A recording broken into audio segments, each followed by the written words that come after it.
Guys, grabe ito palang si Eric Yap.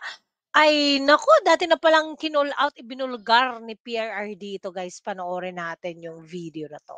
Ang isang ehemplo na nagdala ng pera ay si Congressman Eric Yap ng AXIS Party List. Congressman Eric Yap. Ano pa talaga, sabit pa talaga si Bintolfo. Ay, nandiyan na pala si Erwin Tulfo. AXIS Party List, naku guys, sobrang dami na. Kaya pala mahilig magbendalo si Erwin Tulfo.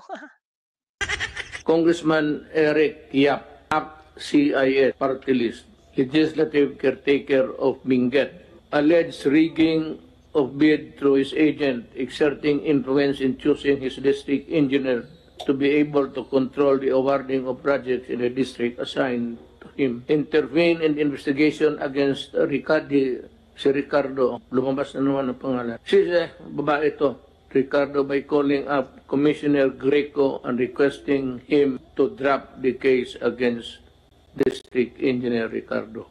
Alam mo, by just mere calling, that simple call can send you to jail. Ano yan?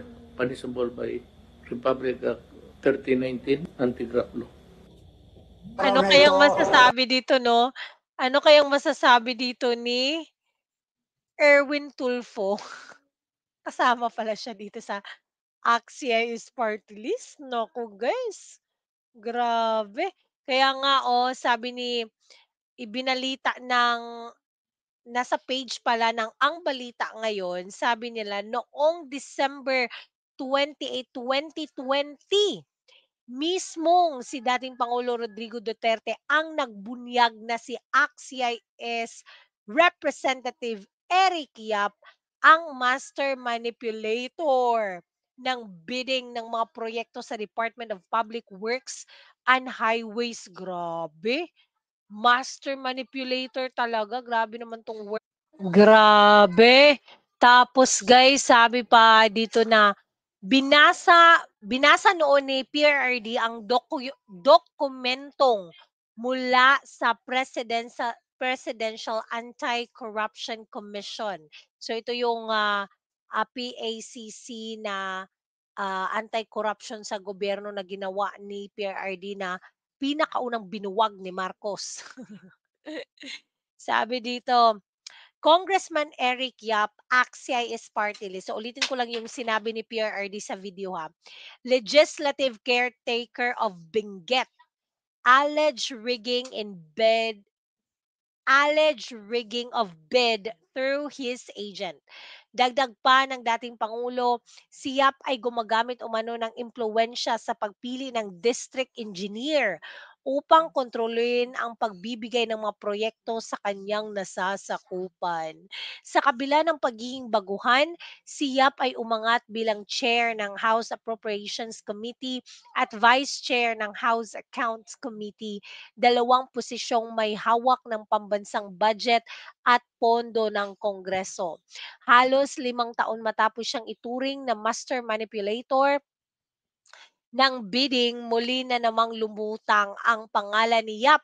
Ngayon naman sa testimonya ni ex-Marine Orly Guteza, dating aide umano ni Zaldico.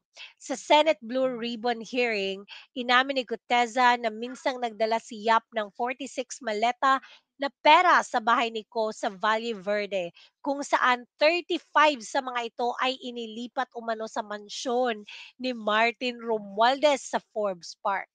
Ang dating akusasyong si Yap ay nakikialam sa bidding at may impluwensya sa DPWH ay tila nagkaroon ng bagong bigat ngayong taon matapos may ugnay siya sa direktang pagdadala ng maleta ng pera na umano'y bunga ng flood control kickback scheme.